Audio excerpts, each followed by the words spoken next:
Hey, I'm Ruby Jean, and welcome to my mid-year book tag. I think this is a little early in the year, but Sarah Caroli is the queen of booktube, and she started it, so I guess this is when it's happening. I have read 25 books so far this year, and I'm currently halfway through 4 other books, so I'm pretty close to 29. Also, a little disclaimer, I know my hair is kind of crazy. I'm trying to find my natural wave/curl. If you have any tips for how I can do that, please leave them in the comments because I am totally helpless. We are going to jump right into it and start with the best book that you've read so far in 2023. Now, I actually had to pick 2 because they're the best for 2 different reasons. If you've seen any of my other bookish videos, you will not be surprised that I say Caraval was one of the best books I read so far this year. Mostly because I was getting into a bit of a book slump. I had just finished the Throne of Glass series, so I really needed something to kickstart my love for reading again, and that was this book. And then the other best book that I read, mostly because it really pushed me out of my comfort zone, and I fell in love with a whole new world of characters in a much deeper way, House of Earth and Blood by Sarah J. Maas. A lot of people may be really surprised by this. Not only is this book a total brick, but I know there's a lot of controversy about this book, and a lot of people say they can't get past the first 200 pages. I agree. I actually, 200 pages in, thought this was going to be a 2-star book, and I was not really there for it. I persevered, and I just decided, you know what? I love Sarah J. Maas. She has impressed me in the past, and I pushed through it, and it was so worth it. All of those little boring pieces at the beginning that just seemed like a total dump of useless information totally end up creating the most amazing plot that you could possibly imagine. And all that information is so important later in the book. So if you are considering this book, I beg you to pick it up. If you started it, but you haven't been able to pick it up, this is your cue. I think I read the last 300 pages of this book in one sitting, and this book will change your life. As for the best sequel, I would love to say it is the second one of this, but I haven't read it yet. I'm actually gonna do a whole book vlog of me and my best friend who is also a reader. We're gonna read it together, and I should have that vlog up sometime later this summer. But as of right now, the best sequel I read was Legendary. I wish I could say that this whole trilogy was a 5-star trilogy for me. Unfortunately, I didn't like the direction that the 3rd book took, but I cannot deny that the 1st and 2nd book were phenomenal. I was totally wrapped up, totally engrossed and obsessed with these 2 books and their worlds. I will say that the 1st book follows 2 sisters, but mainly one sister, and I was really devastated when in the 2nd book they switched perspectives and the other sister was the main character. I thought that was a really unique take by the author, but I just really connected and related to the 1st sister, so I missed her in the 2nd book, but at the same time, I cannot deny that this was just so well written. The next is new releases you have not read but want to this year. I actually wrote down 3, and they're 3 drastically different books as far as I'm concerned. Alright, the 1st book is Powerless by Lauren Roberts. I actually found out about this on TikTok, and it was actually a TikTok by Lauren herself where she was talking about the book getting published. And I fell in love right then and there, but I just haven't found time to pick it up yet because my TBR has just been a never-ending list, as it usually is. The next one will come as no surprise to anyone, and that is Fourth Wing by Rebecca Yarros. When I tell you I cannot get this book, I have tried. Barnes & Noble does not have it. I have asked the people working at Barnes & Noble's, and they practically laughed in my face and said good luck. I tried finding it on Amazon, and I do not want to get this as an audiobook or for Kindle. I need a physical paper copy of this book. I already know it's a 5-star. I already know I'm gonna love it. Everything I've heard about it just checks all my boxes of what I look for in a fantasy book. So my goal is to just read it by the end of the year, but I think I might have to wait until the hype has died down a bit before I can actually find it on a shelf in a store. And then another one is Happy Place by Emily Henry. I actually do have this on hold at the library. They said it might take several months to get this book because I'm the 44th person in line for the book.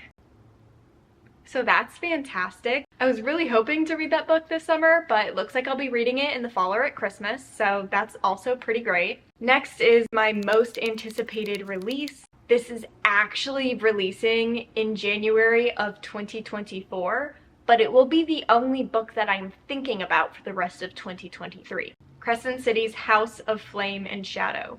Now, the real cover hasn't been released, so this is just what I'm dealing with right now. But when I tell you the chokehold the series has on me, and I've only read the first book, I have been putting off reading the second book for when my friend can come over and we can read it together, and it has been torture. And based off how everyone was freaking out about the second book and how excited they are for the third, I know I'm about to join that hype. Next is the biggest surprise, and that was A Summer of Broken Rules by K.L. Walther.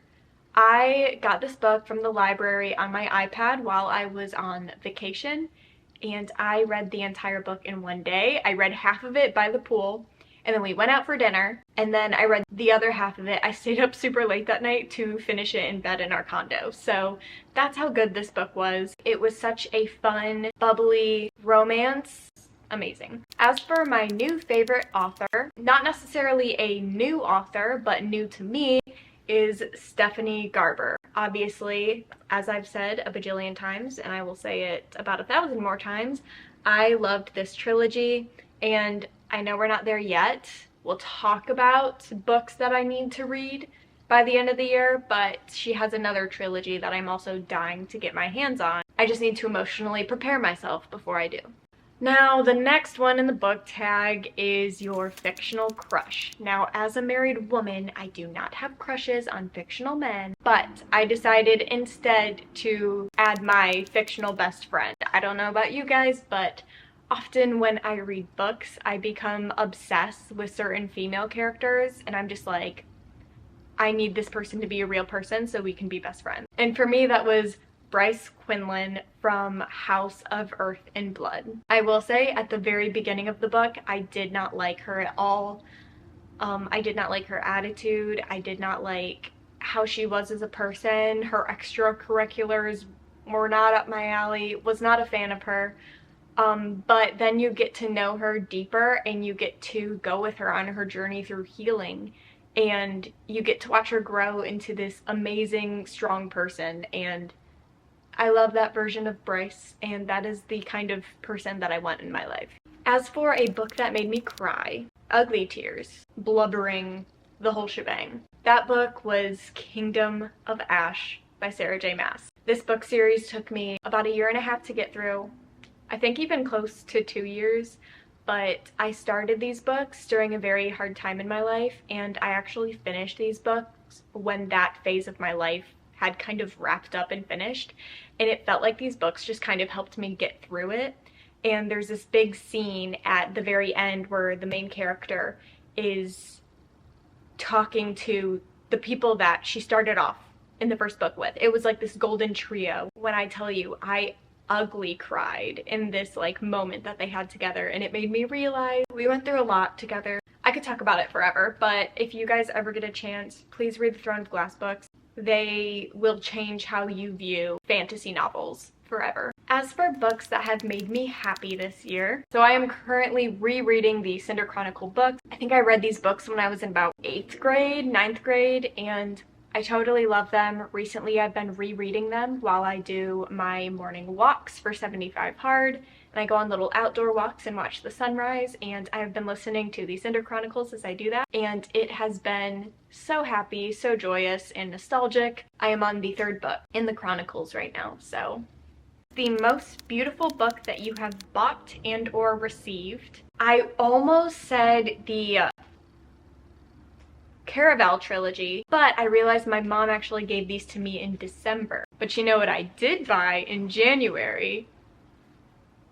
House of Earth and Blood. You guys are probably gonna get so sick of me talking about Sarah J. Maas books in general. I just love this book. The absolute art, and then even the binding. I know some people say they hate the way these books look. I could never understand their hate of it. I just think it's so stunning, and I love the way the 2nd book looks, and the 3rd book apparently is going to be purple, and I'm just so excited to see which character is going to be on the cover of it and what they're going to look like. Now, as for the last category, and as a surprise to no one, I have many books listed under this one, but it is What do you need to read by the end of the year? So this is my non-negotiable TBR. I think my actual TBR, books I would like to read this year, is about 85 books long. That is not possible nor realistic, but these are the ones that will be a priority for me to finish before the end of the year. First off, like I said, I am in a bit of a rereading mood. I will be rereading all of the ACOTAR books, mostly because I audiobooked them the first time, and now that I've listened to some podcasts about it and I've read all the other Sarah J. Maas books, I realized that maybe I would have caught a bit more details if I read them on the physical pages. Also, I have all the other Sarah J. Maas books, so I really wanted to buy these and I needed to justify buying them with reading them. I think I might wait till winter though,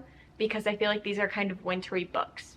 The next, of course, is House of Sky and Breath. My friend Julia is coming next week actually, so I will be able to start that next week. Next is Dial A for Aunties, and this is by Jessie Sutanto. I hope I'm saying that correctly. I've read the back of the book and I've read multiple synopsises and reviews of this book, and it's a comedy. I love a good comedy book. I'm just very excited to read this, and I've heard that it's actually very educational about the culture of the main character, so I'm always down to learn more about different cultures. This is one that I really am almost scared to pick up because if it lets me down, I'm never gonna recover. Better Than the Movies by Lynn Painter, and I have been super pumped to read this. All I know about it is that it is heavily influenced by a lot of 1990s rom-coms, which is my favorite genre of movie. All of the movies it alludes to, at least on the front cover, I have seen these movies, so I am very pumped. Keeping in theme with my favorite author for the year, I do want to read Stephanie Garber's other trilogy.